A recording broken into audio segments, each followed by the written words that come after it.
cats old enough to catch their own prey gather here beneath the podcast for a clan meeting. Welcome to Paws and Clause, a podcast where we read the Warrior Cats books in chronological order. I'm Scout, joined by my co-host and fellow nonplussed reader, Jill, and today we will be discussing the New Prophecy, Book 4, Starlight, and the graphic novel, The Winds of Change.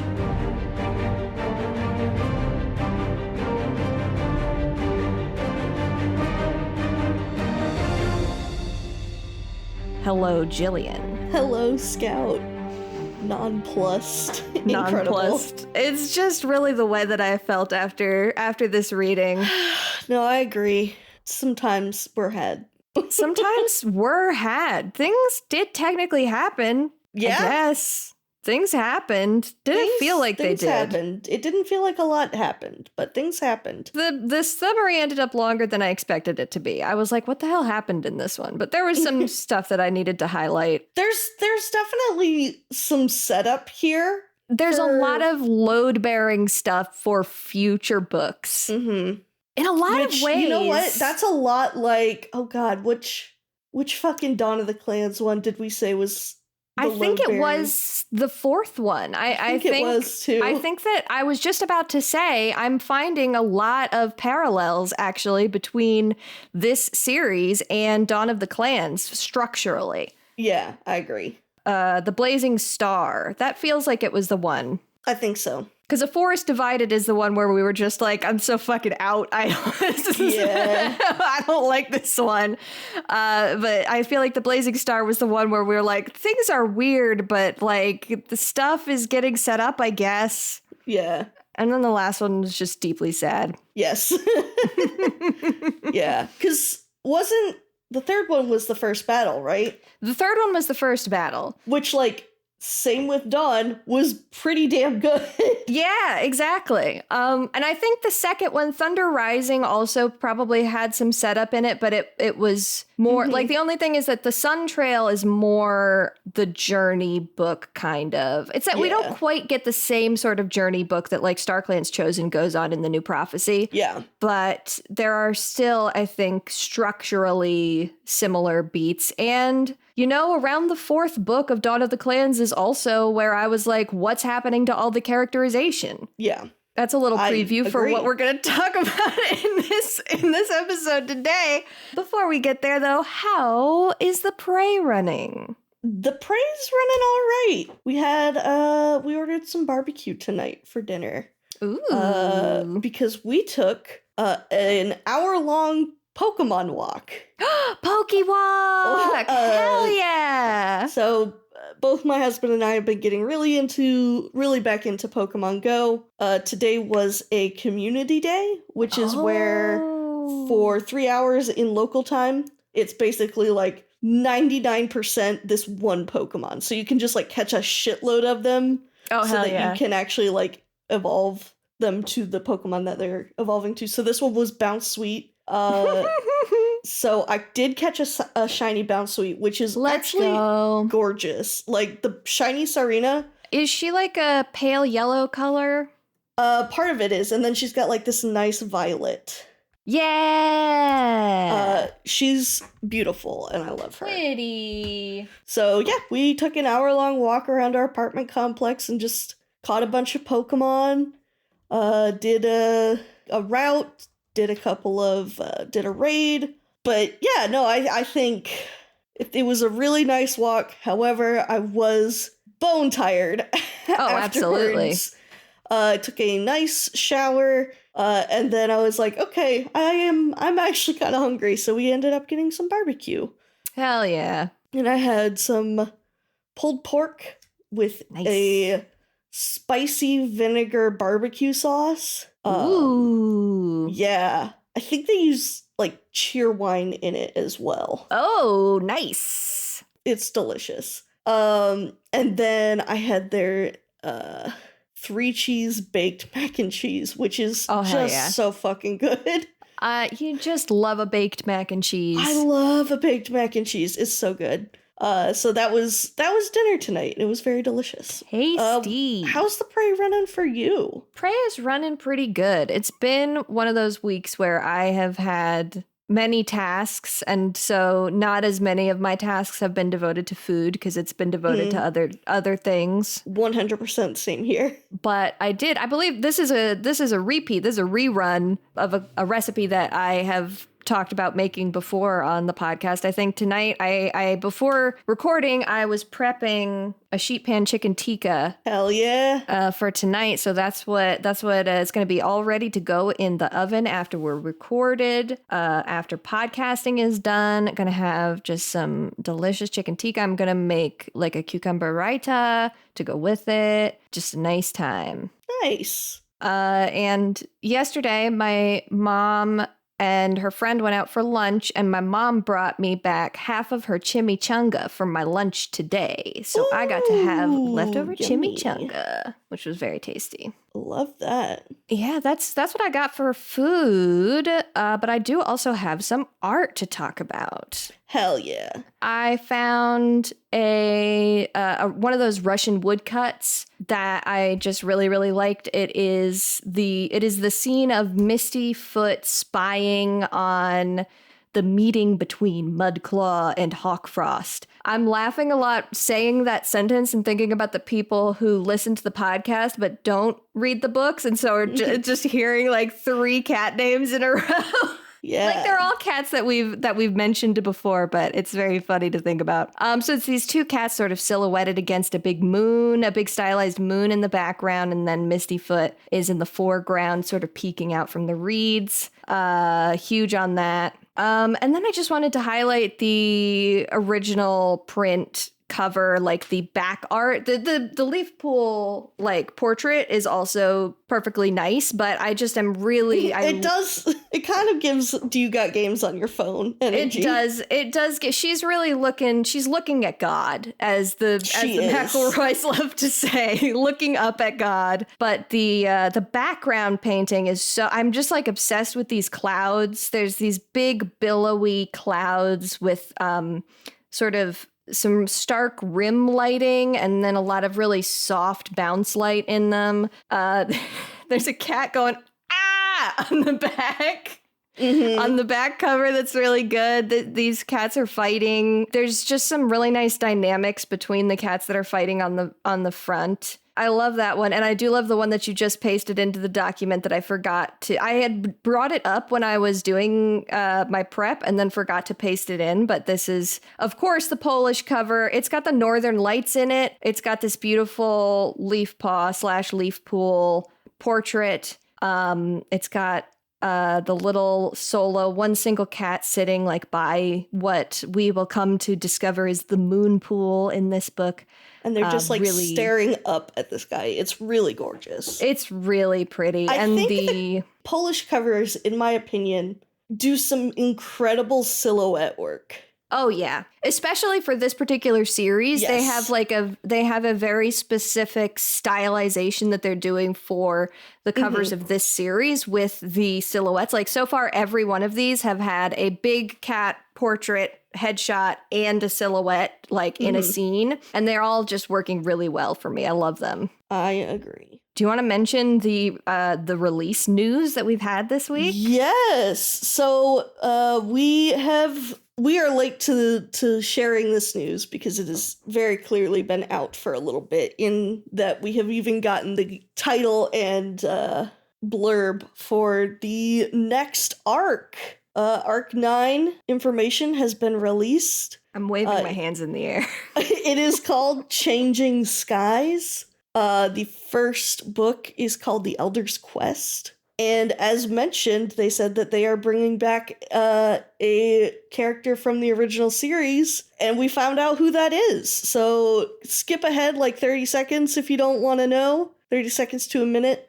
It's Tawny Pelt. I'm very excited about this. She deserves her time in the spotlight. I agree. I'm so excited to have more Tawny Pelt. I'm very excited. It was back when they first said it's going to feature a cat from that first appeared in the original series. Jill and I were in the production chat like theory crafting, like, okay, there's only these many cats from the original series that are still alive, so it like has to be one of these like 7 cats. Right. I'm very excited about that. I think that'll be really cool. I'm really fascinated to see where they're going with stuff. Yeah, I'm really excited to kind of get to it, like get to where they are and then see kind of what's going on. Yeah. By the time we get around there, probably most of the series, if not the whole series, will be released. Yeah, that's probably true. So shout out. But yeah, so excited to, I think the series title, even though I've not read any of the most recent arc that just wrapped up, I think the series title has some implications concurrent with the title of that previous arc, and I'm very excited to see what happens in the future as I continue reading these books. I can't wait for the for the downfall of the church era of warrior cats. Yeah. Which is what I'm getting from these series titles. Yeah, we're gonna get Cat Martin Luther. We're gonna destroy the Pope. That's bullshit. This is bullshit. Here's 36 reasons why. Additionally, friend of the show, Rob. Hell yeah, Rob. Rob is a player in one of my D&D games, and in the Into the Aether Discord chat, challenged me to give the Dragon Lords party, so the Dragon Lords is the campaign that I'm running for them, challenged me to give all of the party members warrior cat names. Very important. Yes. So we have Roaring Claw, Shadow Path, Snake Sight, Fire Strike, Dog Flame, Shifting Pelt, Silent Fang, Waterpaw, Stoneheart, and Amberpaw. Very good. Very good names. I was very proud. Are Waterpaw and Amberpaw the 2 dragons? Yeah. Yeah! Waterpaw is the pseudo dragon, and Amberpaw is the baby dragon. Oh, I love that. I love that they're apprentices. The little dragons are apprentices. It's so important. They are. Well, specifically, the pseudo dragon is always referred to as a squire. So I was like, he's got to have an apprentice name. Oh, that's so cute. I love that. So yeah, folks, give your OCs warrior cat names. It's very fun. It's truly the best. I did this a little while back. One of the literally, I played a character in one of the times that you ran Humblewood. My character Aurora, the last name I gave her was literally a warrior cat name. Her last name was Yarrowtooth, and so that would be her. If she was a warrior cat, that would be her name. She'd be like a big buff warrior. Nice. We haven't. Yeah, I noticed you put a quiz in here. We haven't done a quiz in a while, and so I was just quickly browsing the quiz list, and I found how well do you know Mudclaw? And the fact that this is a thing that the Warrior Cats website has made is very funny. Also, when you click on it to play it, it says test your knowledge of this disgraced Wind Clan deputy. I'm like, damn, you don't gotta come for him like that. Okay. But would you like to do this quiz real quick and see how much we know about him? I would love to. I'm not going to do well in this quiz.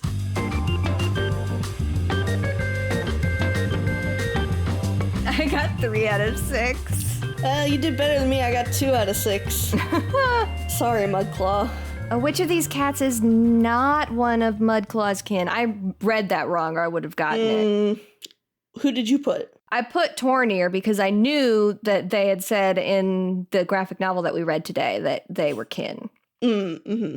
I put Barkface, but apparently Barkface is one of Mudclaw's kin. I'm going to Mudclaw's page on the wiki to look at his kin list. Yeah. Not his kin. His kin list. It is Mudclaw kin. Well, we do have someone on his kin list based on your notes that you put in there. No. Father was Shrewclaw. Brother was Tornir. Oh, okay. Barkface is his uncle. And then Ryestock was his mother. I thought Renflight was his mother. Mm-hmm. But no, Renflight is his mother's sister-in-law. I love looking at a warrior cat's family tree. It's always so funny. Me too. How is he? He's related to One Whisker. He's related to One Whisker through in-laws. They are not related by blood. Yeah, through in-laws. But One Star and Ashfoot are siblings, which I don't think was mentioned. No. When he picked her for deputyship. No. Morning Flower is also here as one of One Star's siblings, which is very interesting. Got some interesting stuff in here. Wait, who's Heather Tail's mom? Oh, I'm looking that up right now. It is, spoilers. There's some stuff about her in Vision of Shadows, apparently. Oh, interesting. Wait, is Heather Tail who I'm thinking? Yes. Yeah. Okay, we got another. We got a kissing cousin situation. A kissing cousin situation is happening here somewhere. I mean, it's warriors. There's always... It's warriors. Oh my god. Once we get deeper into what's going on in Sky Clan, it's messy over there. Anyways, that was the a little divergence there. Little divergence. Yeah. I got his apprentice wrong. I got his quote wrong. I got his description wrong. I got his description right, which is very fun. Oh, no, I didn't. I got his description wrong. Because he's not drawn like that in the graphic novel. Listen, I got Yellow Eyes versus Amber Eyes. That Yellow Eyes was wrong and Amber Eyes is right. It's like, okay. Listen, I'm a color snob, but even I can admit that amber is a kind of yellow. Right. It's in the family. You know what amber is? It is the color of your energy. It is the color of your energy. Should I read the summary? Yeah. It was a grueling journey, but at last the clans have made it to the lake. Though there's still work to do before they are truly settled. After an impromptu naming ceremony sees Squirrelpaw get her warrior name, Squirrelflight, the 4 clan leaders choose representatives to scout the shoreline, find camp locations, and to begin sectioning out the territories. The 4 remaining cats of Star Clans chosen, Brambleclaw, Crowfeather, Tawny Pelt, and Squirrelflight, are joined by River Clan's deputy, Mistyfoot. By the time they've patrolled the entire lake, they have a good sense of who will live where, but have made no progress on a replacement for the Moonstone or a neutral area large enough to hold gatherings. They agree to continue searching for these after they've properly settled into their camps and begun setting borders. That evening, however, a frail and exhausted Tallstar loses his final life. Before he passes on to StarClan, he revokes Mudclaw's position as deputy and instead appoints One Whisker to succeed him, in a hasty ceremony witnessed only by One Whisker, Firestar, and Brambleclaw. While the leadership change is supported by the majority of the clan, Mudclaw and his supporters are furious, claiming it as a ploy by Firestar to gain control over WindClan. As the cats say their goodbyes and depart, WindClan's future lies beneath a veil of uncertainty. ThunderClan is not without its own worries. Firestar still refuses to appoint a new deputy, holding out hope the missing Graystripe will find his way home. But Brambleclaw fears the emptiness left by his absence will weaken the clan. In fact, Brambleclaw starts to think maybe he should be deputy.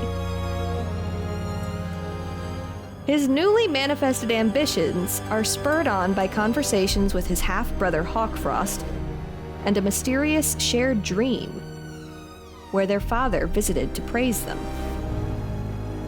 Squirrelflight, who distrusts Hawkfrost due to absorbing Leafpaw's bad vibes readings through their twin ESP, tries to warn Brambleclaw from putting too much faith in his RiverClan kin.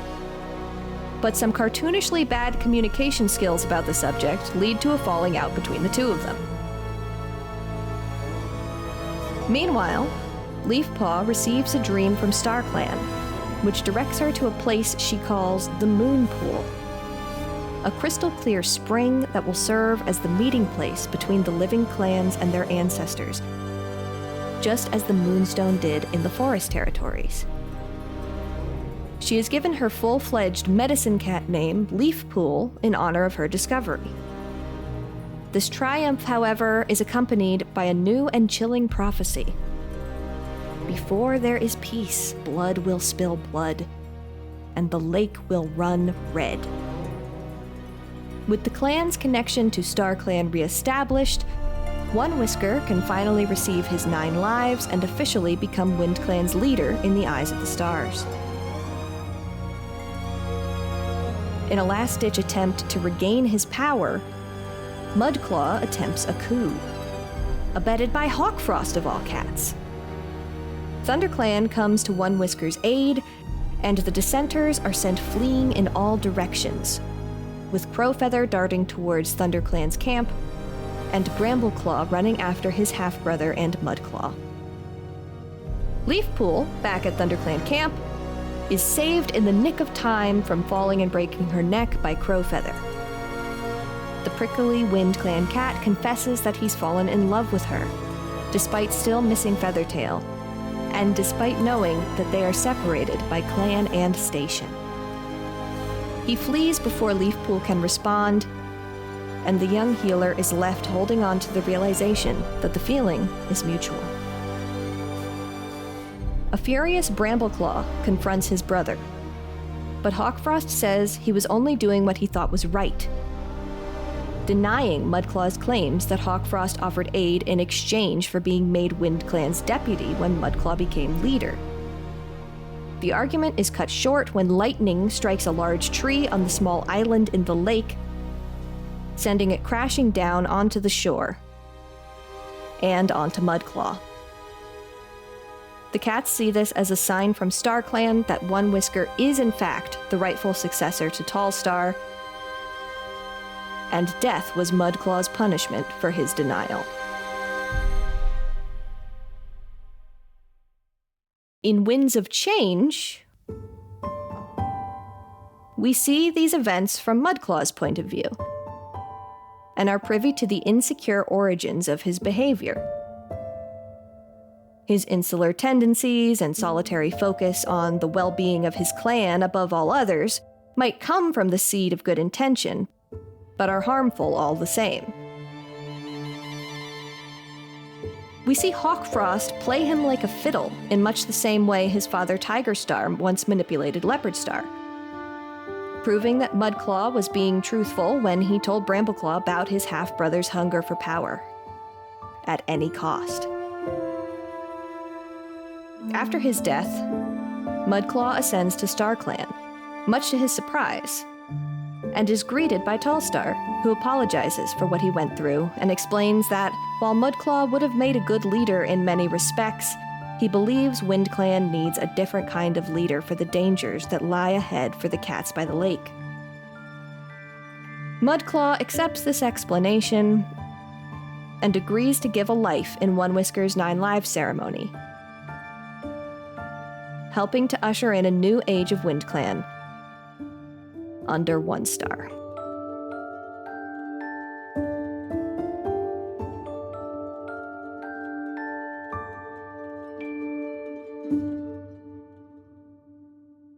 Hell yeah. And that's what we read today. So, overall thoughts, first of all. Overall thoughts. Starlight, written by Cherith Baldry. Again, Cherith wrote everything but Dawn in this series. So she really was chonking them out. Mm-hmm. And this was released April 4th, 2006. We kind of spoke about it a little bit at the top. My overall thoughts on this book are, Yeah, it's all right. There's a lot of characterization. It's not great. There's a lot of character regression that's frustrating. it's not offensive to read. Like, I'm not reading it and I'm like especially angry. Yeah, which there have been books that we have been especially angry about. There have been books that have genuinely made me angry. This one, there is one single book that will never make it onto my warrior shelf. Moth Flight's Vision. It sure fucking is. I have practically every other Warriors book. I will never pay money for that. You're not getting that bloody cent out of me, Erin's. Where's the Moth Flight diss track?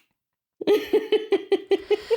But yeah, I mean, it was fine. Like, I read it and I was at least like, I read it. I made it through. Yeah. Like, I didn't even like there's books that I've found more difficult to read. Like for sure. As in just like, this was more interesting than some books that we've read. Like, it wasn't boring in the same way that some books, like, I was really genuinely like bored in some parts of Leopard Star's Honor, for example.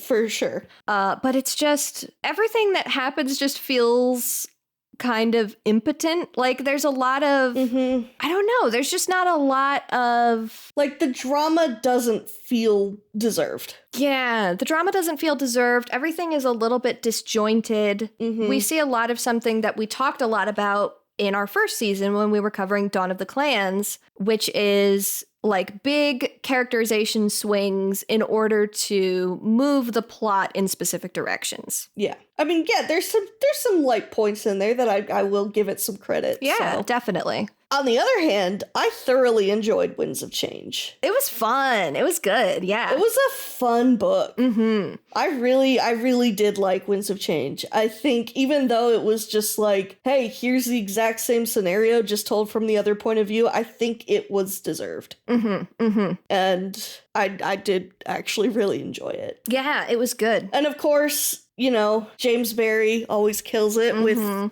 the art. I really just liked looking at the cats. Yeah, I gotta give a shout out to my guy Webfoot, who has oh my god, the most resting bitch face I've ever seen a cat have. So funny. I love his expression every single time. He's just got these big half-lidded eyes all the time. And so he just always looks so fucking grumpy. He's always so done. It's so funny. I love it. But yeah, I really enjoyed it. I think it provided a good, you know, because there have been some of the graphic novels where I'm like, okay, this was nothing. Like, as much as I love Brightheart and Cloudtail, like, their graphic novel was like, the story was basically what is this giving us? Yeah, it wasn't giving us much, for sure. But I think this does like a similar thing as Shadow and River Clan did, which is like give us a little bit of a glimpse into another clan and like how things sort of work.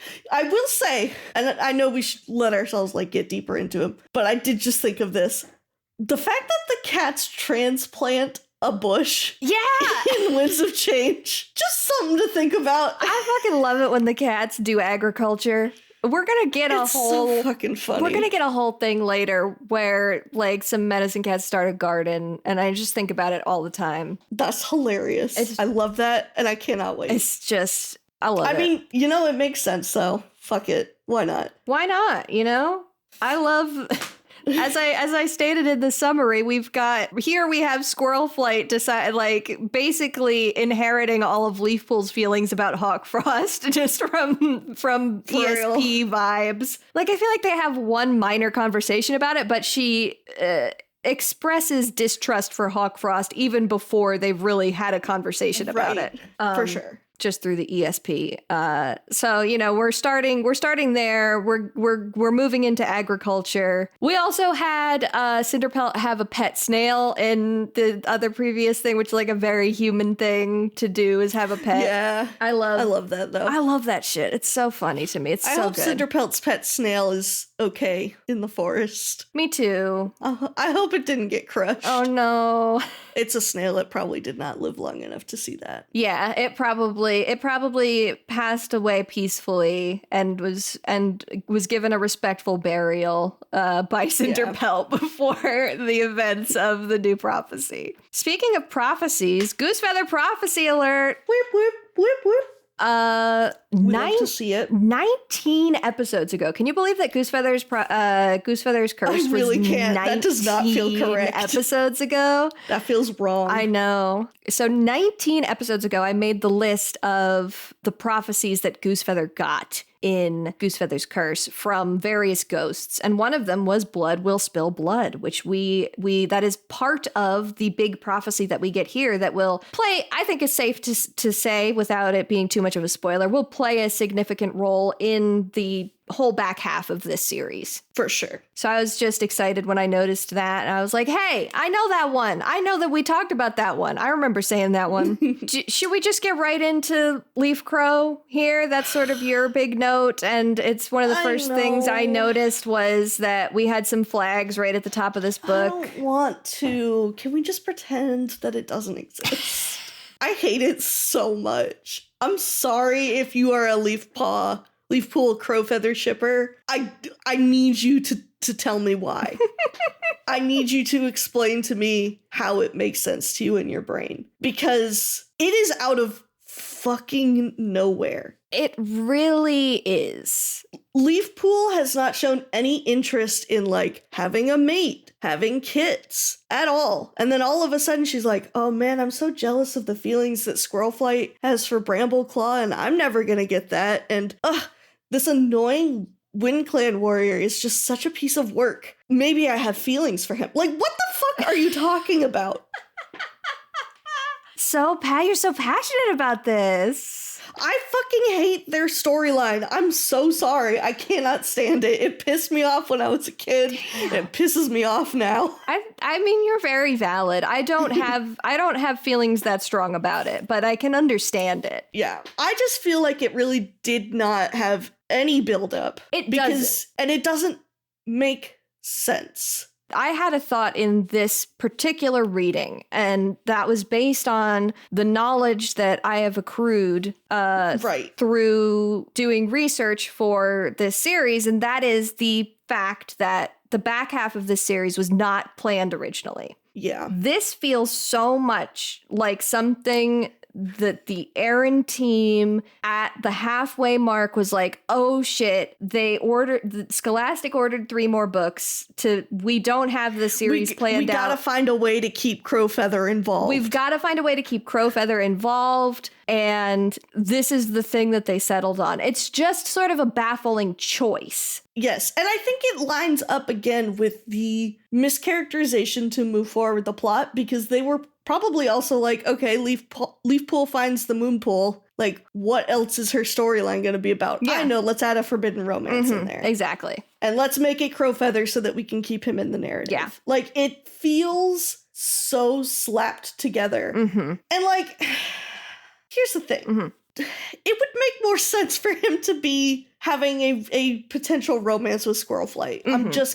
I'm just gonna say it. No, like, I agree. They know each other. She managed, like, she can joke around with him. Like, they can rib each other. They are friends. Mm-hmm. Absolutely. I also come at it from as we tend to our two podcast hosts, each alike in dignity, 2 sides of the same coin, et cetera, et cetera. I also had the thought in this one that, like, I wish that there had been some sort of build up to a connection and a romance during the journey. I think that there could have been space for that in that part of the series between Leafpaw and Crowpaw into Leafpool and Crowfeather here that could have made this work really good. I think there was time there. I think that it is for sure. It could have been something like Crowfeather could have gotten a bad injury that for some reason, like, Leafpool was helping him manage or something, and that gives an excuse for them to be spending more time together and be able to form a connection. Like,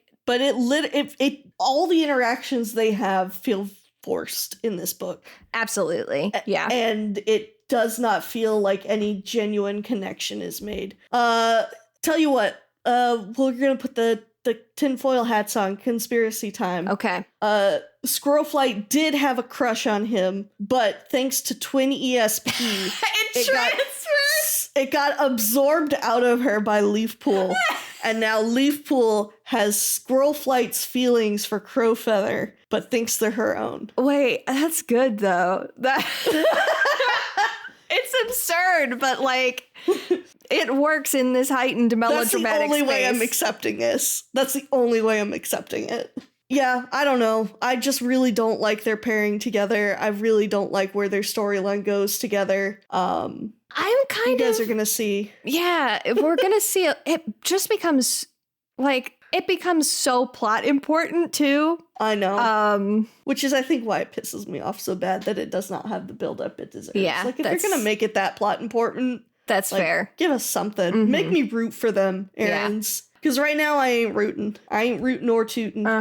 I'm trying to remember what my feelings were on this as a child, because I remember accepting it pretty quickly. And we know about me that that's not unusual. Like as a reader, I'm Right. prone to accepting the romance when it happens. But I do remember it being like surprising, but not being put off by it. Infuriating. And I think that a lot of that just comes from the fact that I really liked Crowfeather as a kid, and I didn't like how sad he was, and I liked that there was a chance for him to not be so sad. Yeah. But also, it is very much a frustrating scenario. Like, it's not, you're right, it's not well written, it's not well choreographed, there's not really any flags planted outside of this book. It's just weird. It's very weird. Especially when he says to Leafpool, like, I felt so guilty about having feelings for someone after Feathertail's death. Like, When? the fuck did you interact with her to get When? feelings for Leafpool? Oh no, Jill. What? This is the next generation of Firestar and Spotted Leaf. Oh, god damn it. We've been played again. We've been fucking had.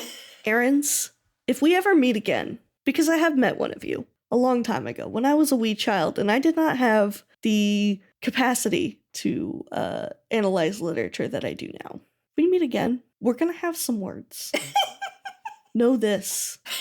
They will be polite, but they will be questioned. I will be saying, what the hell were you thinking? But I will be polite. That is all. Oh. But I just realized it's the same thing. It's differently applied, but the same thing that we're like, where is this coming from? Why is this suddenly a plot point? When was this telegraphed at any point? That was the other word I said choreographed before. Yes. And it is poorly choreographed. Like the movement of it is bad, but it's also poorly telegraphed. And that there's no lead up to it. Oh man. Anyways, yeah. My thing that I get really angry about in this book is Brambleclaw. Yeah. It's so... I simply think that Brambleclaw being hungry suddenly to be deputy is so much less interesting than a story about him being, like, continually given more and more leadership and being reluctant to take it or feeling insecure about it or being worried about it because of who his father was, instead of it suddenly becoming this, like, very petulant, well, everybody just does it.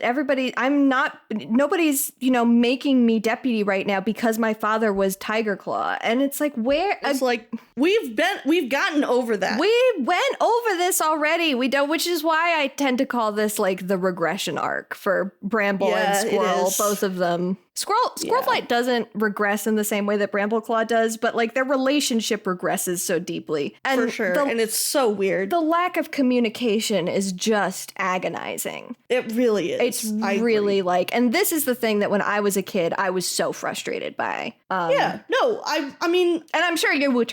I'm not saying you were. I'm not saying Jill didn't care about this.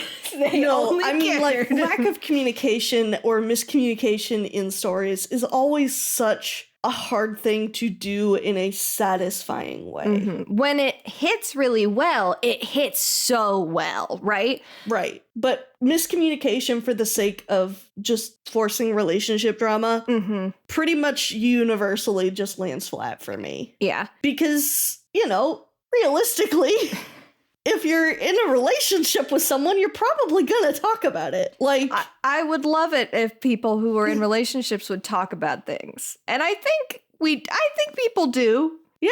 As I understand it.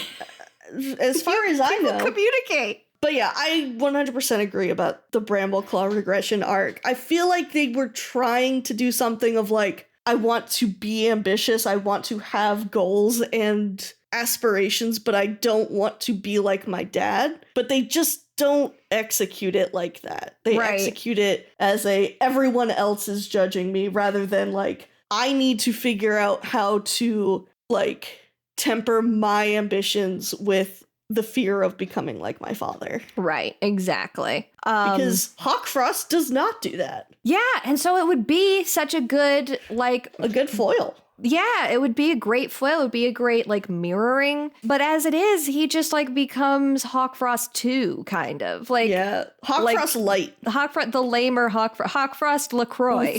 Hawkfrost LaCroix. Shit. He's not that's rude. He's not the lamer Hawkfrost. He's lamer in like just like in that he is softer, but that's a compliment. Right. I love a soft man. Yes. And I wish that there's a lot of things that they introduce in here that would have worked really well if it had just been executed better. And a lot of it is just not that well executed. Like the dream that Bramble has with, and Bramble and Hawk have with Tiger Star, that comes up one time and it's such a short scene. And like, if that had been a thing that was recurring and also predated the thoughts or like really like we 100%. Had a moment where we saw Tiger Star pushing Brambleclaw in towards these more ambitious thoughts. And I think we might get some of that in future books. But like there was a disconnect between the way that Brambleclaw was acting and feeling and the introduction of like the Tiger Star influence through dreams here that could have been much better blended and felt a lot more natural and a lot more like a kind of corruption arc. I agree. But they didn't do that, did they? But they didn't do that. Also, if any of this were really about being like related to somebody, then Brambleclaw would care about Mothwing too. And he doesn't give a shit about Mothwing. And that really annoys me. That he keeps making this big stink about, well, Hawkfrost is my half brother. I have kin in RiverClan. What's so bad about me wanting to have a conversation with him? And it's like, well, if you wanted to have a conversation with your family that you're related to, maybe you could also include Mothwing. But like, what do I know? I'm just a guy sitting here reading the book. I'm just sitting here. Yeah. Let's see. Other things I did not care for. The fucking... Goddamn. I have so many complaints. The border issues, it's not like a huge thing, but like fully make an agreement before they all go off to their new territories of like, hey, we're still figuring out the borders, like nothing is completely set in stone yet, so like don't fucking kill each other over the borders. And both times times we have border patrols shown on screen, it is ShadowClan being like, you're fucking crossing the border, and they're like, what the hell are you talking about? And then there's the whole border skirmish issue with fucking WindClan, and it drives me crazy because all of the leaders agreed. They were like, yes, we should all be a little bit more understanding, and they just aren't. Yeah, it's very we are creating a problem. A lot of bits, a lot of and it doesn't need to be there. That's a minor quibble, like whatever. That's a minor plot hole. Mm-hmm.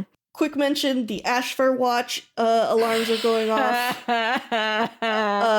Squirrelflight sleeping next to Ashfur got me like alarms blaring. I was like, I was like, this is a throwaway line in this book, but that's gonna mean something in the future.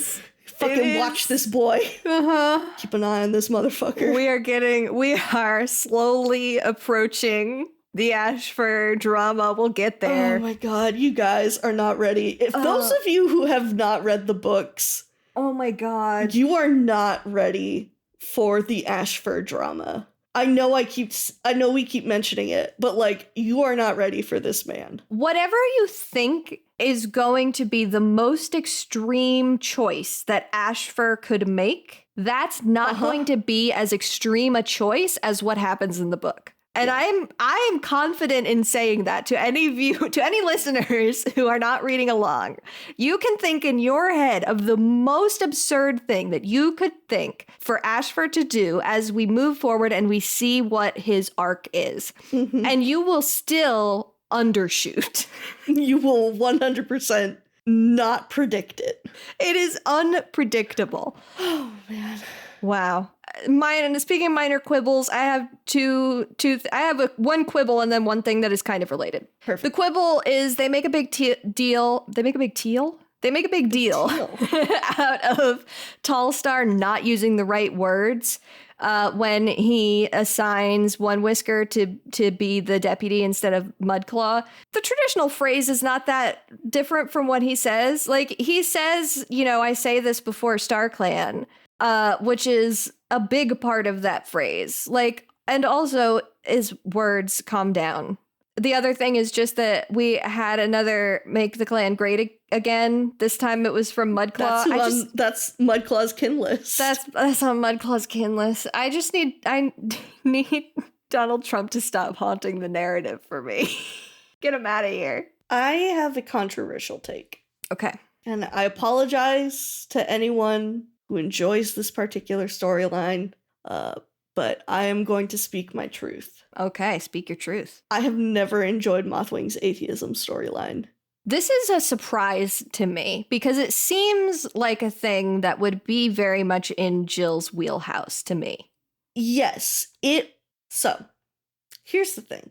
Genuinely do love a character having crisis of faith. Mm-hmm. The fucking lapsed Catholic in me just eats that shit up. Mm-hmm. Former Catholic, I should say. I'm not lapsed. It will not be returning to my life. However, in my opinion, in settings, in worlds where the supernatural concretely exists, like literally these leaders have 9 lives. Like, they will die and then they come back to life. Like, it is not something that can be written off or denied, especially in some of the later, like, deaths that we will see, if I recall correctly. Well, yeah, we will see some things happen that make it harder and harder for this plot point to work. Yes. So, like, and I have the same issue with people trying to do this in, like, D&D settings where it's like, the gods are real. Like, you can just talk to them. Mm-hmm. In a setting where the celestial, the, like, God, heaven, whatever of that world is concretely established as existing, an atheism plotline does not vibe with me. Because I'm like, no, you can't use the argument of, like,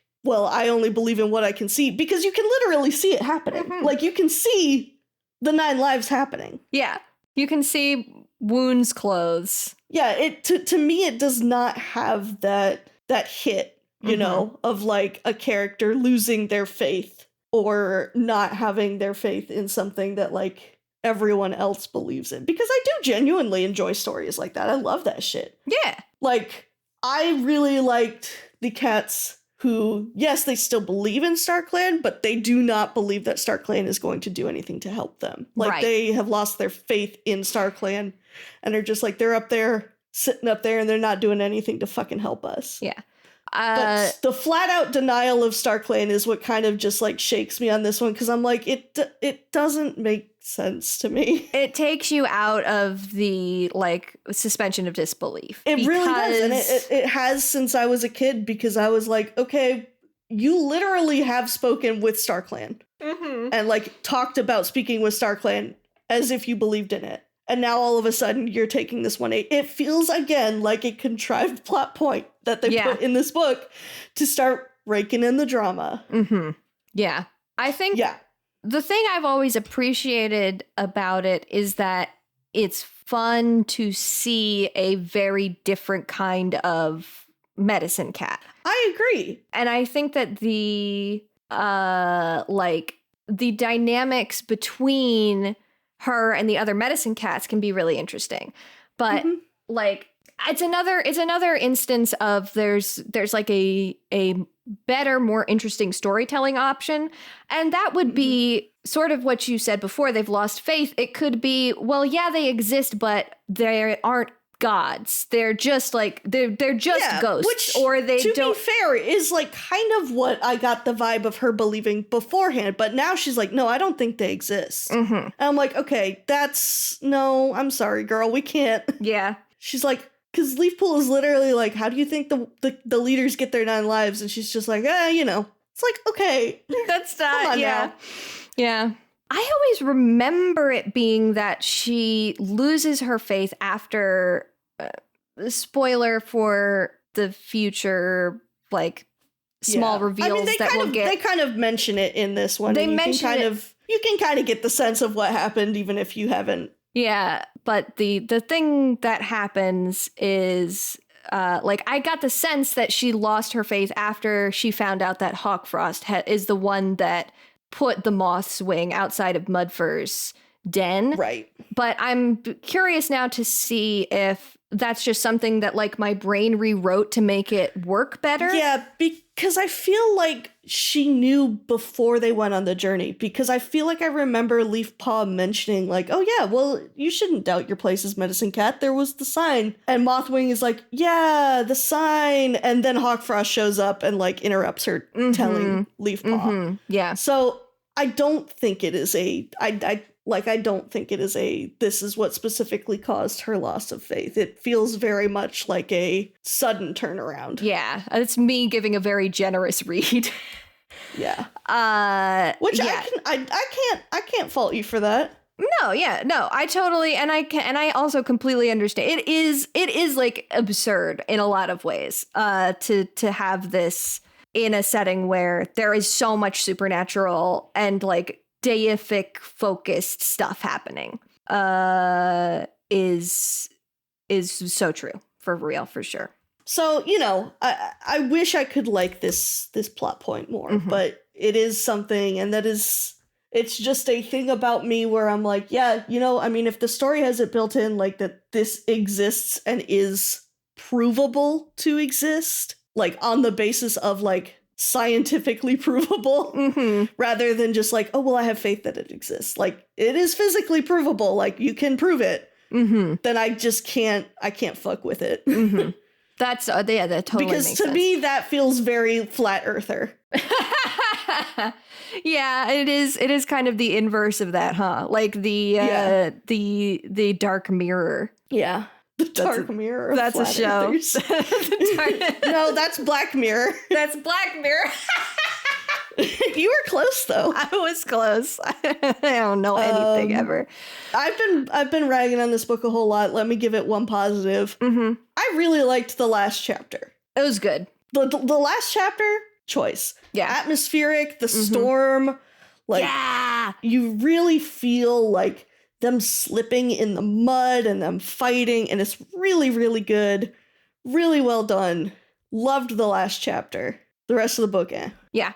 The last chapter was really good. I think maybe a cooler or different version of this story, because I really like your point that you have here in your Winds of Change about Mudclaw, but the thought that I had, that I was like, oh, this would be like a cool little switcheroo, would be like a reveal later that Hawkfrost actually killed Mudclaw after the tree fell and used the tree falling as a cover story, as like a way to keep Mudclaw from telling on Hawkfrost's involvement. But I also do really like your take here. Yeah, for the record, my take is just liking the idea of Mudclaw's death being something to bring the clans together when he was like so determined to keep them all separate. Yeah, that is so good like shit. His death being like him being killed by the falling tree, like being the reason that the cats are all able to go to the island. Yeah, that is really, really for fun. the gathering. I really liked that, and it felt very like, for once, like it did kind of feel like that StarClan divine intervention. Yeah. Which I thought was kind of fun. Especially because so much of this book was the fucking cats being like, is this really the place that StarClan wants us to be? We haven't had any signs. And I'm like, for real, StarClan, you gotta give them something. StarClan, please. StarClan, please. StarClan, save me. StarClan, save me, StarClan. But yeah, that's about all I have on Starlight, honestly. Yeah, the only other thing I gotta say, I really desperately hope that the fandom corner will come through for me on this. They did it! Jill is shaking their head at me! This is a travesty! If no one has done a Mufasa and Scar parody of the leaf pool and crow feather moment in chapter 22, I'm gonna have to do it myself. Well, guess you're gonna have to do it yourself, babe. I'm gonna have to do it myself. I'm gonna get the page up and read it. It's literally... I'm looking at this one video, which I did not look at, because it's not, like, it looks like, you know, one of the... It's right here. She says, goofies. crow feather, help me. You know, like, it's right there. Brother, help me. It's in the text. I'm like, oh my God. This is a thing I have thought about since the first time I read this book. And every time since when I have read this book, I'm like, that's the fucking Scar and Mufasa scene.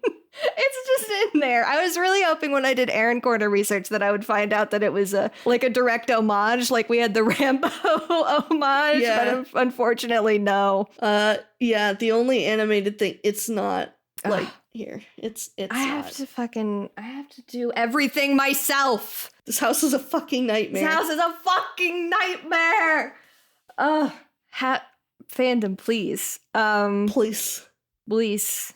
Winds of Change. You want to move on to Winds of Change? I don't really have like a ton to say other than like I enjoyed it. Yeah. I do. It feels a little bit kind of like the Black Star. I was also novella. getting that feeling when I was reading it, definitely. With the whole, like, I'm doing this for the right reasons. But I feel like Mudclaw especially was, like, feeling more sick about it. Like, this man is having an ongoing anxiety attack. Genuinely, I thought he was gonna, like, die of a heart attack instead. Like, because they kept talking so much about how his tummy hurt. He kept talking about how his tummy hurt. IBS King. IBS King. And there's also something that I did notice, which is Brightheart's there. Brightheart keeps being there. I feel like Jolly and Barry, either one or both, just like love Brightheart because she's always in the background, even then she canonically should not be there. And it just reminds me of this tweet that was like I think it's a K-pop stan tweet where it's AO3 writers always try and squeeze in all 7 members in the narrative like their life depends on it. Fuck. Why Hosea the bus driver all of a sudden? And it's like, yeah, why Brightclaw the bus driver all of a sudden? Like, I love her, but it is so funny to me that like they're just always putting her in there. That is very funny. I love when Brightheart shows up. Yeah. It's the same. That's me with Brackenfur. Like every time Brackenfur is in a long shot, I'm like, hey, that's my guy. Also, that's my guy. We didn't talk about it at all, but Brackenfur and Sorreltail background romance, save me! Oh my God, their little romance in the background is so cute. I want more of it so bad, but also it does work so well being something that is just like sprinkled in there. Oh, yeah. I love them so much. I know. I love them. I have only one more Winds of Change note. Why is everyone out here hell-bent on claiming Firestar is power hungry and like trying to take over the forest? What has he ever done? I don't know. They just want somebody to be mad at. They do want somebody to be mad at. But it just cracks me. Like, it's just every time. I'm like, we doing this again? We already been over this. Yeah. Not like it's the same characters saying the same thing, but it's just like people keep claiming this. And I'm like, give the guy a break. Maybe he is like one of those guys that offers to help you a little more often than you really need him to, but that's not a crime and it's not power hungry. He's just trying to be helpful. Yeah. That's it for me. Yeah, that's all I got. Let's go on down to the Erin Corner, I think. Erin Corner. It's going to be a pretty short Erin Corner. I did not find very much for this book. One thing I found is that apparently through the whole back half of the series, they keep getting Mothwing's eye color wrong. And that's just so funny to me. I don't know why it's so funny, but it's just like, gamers. I remember that being like a huge talking point in the fandom back in the day. Like everybody was like, why does Mothwing's eye color keep changing? Well, another Wing character will have this exact same problem again later. I think it's also the same with, oh god, what's the Shadow Clan cat whose gender changes every fucking book. Oh god, poor Russet Fur. Yeah. Shout out to trans Russet Fur. Or I think Rowan Claw. It might be Rowan Claw. It might be both of them. It's one of them. But yeah, that and the Shadow Clan cat who constantly changes gender. Just bigender icon. Yeah, it's true. Other things. Leafpool is one of Cherith's favorite cats. I can't remember if I've mentioned this before, but I just always like it when the Erins are like, I really like this character. It's like, that's your little Blorbito. And I do like Leafpool a lot, even if she doesn't always have the best plot points and stuff. There's a lot about Leafpool that I really enjoy.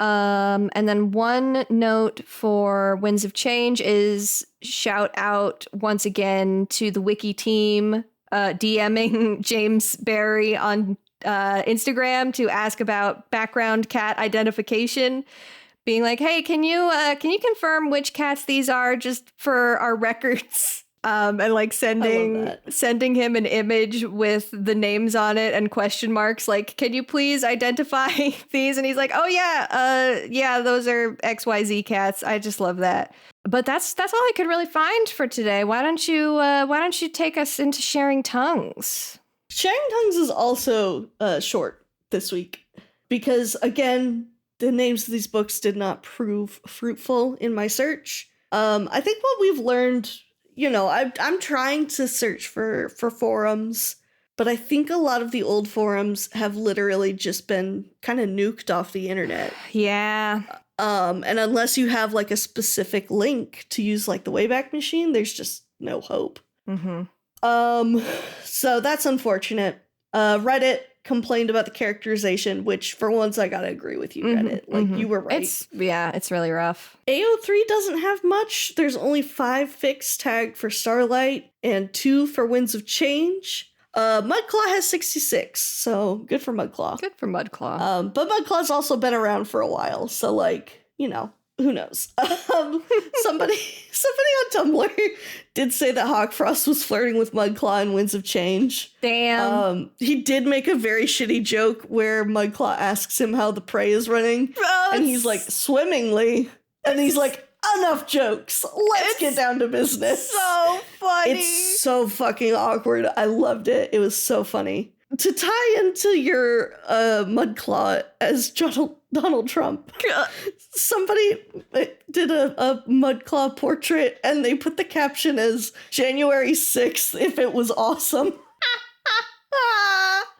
Oh my god. So, yeah. I don't have anything to say about that other than it took me the fuck out. Yeah. I do really like this person talking about how Mudclaw gives Shakespeare ambiguous protagonist, like him and Hawkfrost being Othello and Iago, and I really do love that. It's like the nature of his family tree and the death that occurs in there. I do think it is kind of interesting, and a lot of folks kind of view the Mudclaw and Tiger Star Tall Star relationship as very like father-son sort of thing. That which is not an angle that I had really thought about. Yeah. But I like it. But like looking at it that way, like, yeah, you can see live Mudclaw reaction. There's a scene in the graphic novel at Tall Star's funeral where One Whisker and Firestar are like tilting their heads together and crying. Mudclaw's just in the back, like squinting at them. Absolutely the funniest shit. I did not find anything for Starlight, so like fuck me, I guess. Damn, rip. And then there's another Mudclaw one where it's when the therapist says, I am a war criminal, instead of calling me a Sigma male. I love this little, like, squashed JPEG of Mudclaw. Did they genuinely make a Mudclaw mini that, like, people could buy?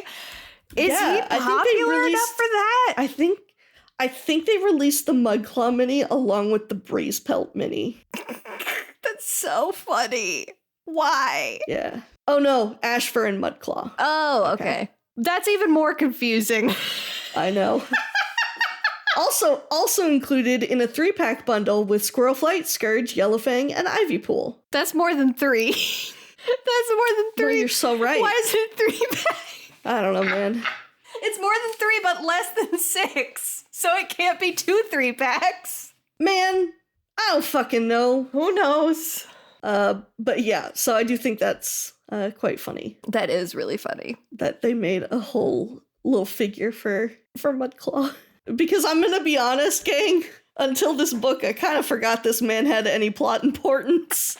I remembered he had plot importance, but I've read this more recently than you. Right. But I just don't think about it that much. But I do agree that a little bit like Blackfoot's Reckoning, this sort of gave me a different perspective on Mudclaw that was really interesting to see and made him and I really liked it. A much more interesting character, for sure. But that's really all I have for sharing tongues. It was a very short one there. Sometimes that's how it be. We were chatting on Discord earlier, but it's so, and I think that you're right that a lot of it comes down to forums just being deleted from the internet. But both of us remember this being like the big thing. This arc was huge to us as children. Yeah. And so it's so interesting that we really have not been finding very much by way of like background stuff. Yeah.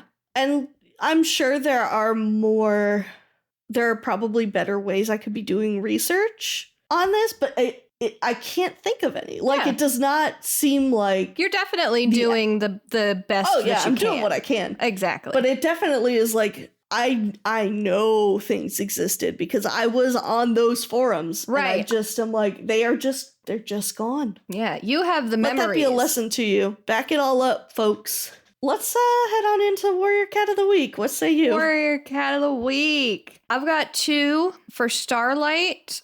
I actually chose Mothwing. Interesting. Okay. And this was because while I was reading it, I found that I was most interested in Mothwing scenes. Okay. It wasn't something that we ended up talking about, but I do think that the whole like mini arc of her accidentally poisoning everybody's water was really like anxiety inducing in a good way, and was like an interesting little thing to throw in there, and was much more interesting to me than like most of the actual plot that happened in this book. Yeah. And again, I really like her dynamics with the other medicine cats, even if the atheism thing doesn't really hit. And then for Winds of Change, it had to be Webfoot because of that resting bitch face. It was just too much. Oh, yeah. I loved looking at him. What about you? I've got a kind of out of nowhere one for Starlight. Right. I love that. Birch Kit. Little guy. So he's having fun. He had like a couple of little moments in the book, and I just thought they were really nice. He has one when all of the clans are finally separating, and he's befriended, I think, Tall Poppy's. Yeah, Tall Poppy's kids. In Shadow Clan. And Birch Kit is like, well, I'm not gonna go if I have to leave my new friends. And they're like, yeah, we're not gonna go if we have to leave Birch Kit. Yeah. And it's just such an innocent little scene. And I was like, oh, you poor baby. Because he's the only ThunderClan kit right now. Yeah. So he is so lonely, and he made friends. And I was just like, oh, you poor sweet baby. Oh, God. And then he finally, is able to start having fun when they get to their new camp. His parents are like, oh, thank God he's like enjoying himself again. He has this one moment where he does almost die. Oh God, that's right. But Brambleclaw saves him. And I don't know. I just really like Birch Kit. I just think it was a fun little That's a great he's one. a fun little side character to see. That's great. I love that one. And then for Winds of Change, I really liked Tornir. Tornir was great. Tornir is Mudclaw's brother. And, I think they had some really nice scenes together. They have one that's very reminiscent of The Lion King, where they're both laying on their backs. Literally the way they're stars. laying on their backs. And they're like talking about, I think Tornir was definitely a nice complex secondary character, because he goes along with Mudclaw for a while, and then he sees Mudclaw almost let a fox kill One Whisker, and he's like, I can't do this anymore. You're my brother, but not like that. Yeah, you're my brother, but I can't support this. So I just think he was a nice character. I always love seeing a new secondary character kind of get a little bit of spotlight. Yeah, I love that. That's great. I do also want to say that if I hadn't chosen Brackenfur last week, and if I was not consciously trying not to choose Brackenfur multiple weeks in a row, it probably would have been a combo Brackenfur Sorreltail, because I was really excited that their romance got kicked off. But so that's my runner-up. Good picks. Good picks for both of us, I think. Yeah, fun ones. I went very silly with it this week. I like when you get silly with it. Sometimes you just gotta get a little silly with it. You want to take us out? Yeah, I'll take us out. If you ever want to get silly with it, you can share your thoughts, opinions, questions, or memes with us at pawsandclawspod@gmail.com. That's paws as in what a cat has, claws as in the part of speech, pod as in podcast. We are also on Twitter and Blue Sky at Paws and Claws, and on Tumblr at Paws Clause Pod. Listeners who are 18 years and older can come join us on Discord, which will be linked in the show notes. If you have any art or animation of Leafpool and Crowfeather being Scar and Mufasa, please show me. We are brought to you by the TWG Podcast Network, which you can find at theworstgarbage.online. And you can find me on Twitter, Tumblr, or Blue Sky at HumbleGoat. And you can see the art I do, including our podcast cover art, at scoutwilkinson.myportfolio.com. And you can find me on Twitter at plot_twists, on Blue Sky at plot-twists, or on Tumblr at antique-romantic. Our next episode will be out in 2 weeks, where we will discuss the new prophecy, Book 5, Twilight. No, not the Twilight by Stephanie Meyer.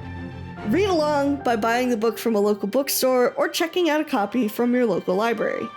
Until then, dear listeners, may StarClan guide your paws.